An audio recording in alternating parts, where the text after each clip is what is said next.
رسول اللہ صلی اللہ علیہ وسلم نے فرمایا کہ جب کسی بندے سے گناہ ہوتا ہے اور وہ اللہ کے سامنے ہاتھ اٹھا کے توبہ کرتا ہے تو اللہ فرشتوں سے کہتے ہیں کہ دیکھو یہ مجھ سے توبہ کر رہا ہے نا، اس کو یقین ہے کہ کوئی خدا ہے، کوئی رب ہے جو اس کے گناہ پہ سزا بھی دے سکتا ہے اور معاف بھی. حالانکہ بھی اللہ نے سزا دی نہیں ہے، کوئی نظر بھی نہیں آ رہی سزا اس کو یقین ہے کہ میرا کوئی رب ہے جو اس گناہ پہ سزا بھی دے سکتا ہے اور معاف بھی کر سکتا ہے، تبھی یہ مجھ سے گڑ گڑا کے معافی مانگ رہا ہے. تو میں اس کے عمل کی لاج رکھتا ہوں. بہت سے گناہ کرتے ہیں، نہیں ہاتھ اٹھاتے اللہ کے سامنے، اور اللہ کو دیکھنے کے بعد تو سارے ہی ہاتھ اٹھائیں گے، تو پھر تو سارے اٹھا لیں گے ہاتھ، توبہ کریں گے.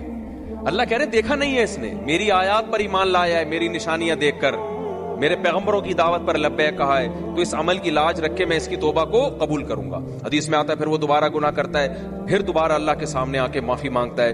اللہ کہتا ہے دوبارہ گناہ ہو گیا، پھر معافی مانگنا اس کی علامت ہے، اس کو یقین ہے کہ میرا کوئی رب ہے جو گناہوں پہ سزا بھی دے سکتا ہے اور جزا بھی دے سکتا ہے، معاف بھی کر سکتا ہے. تو پھر یہ معافی مانگ رہا ہے.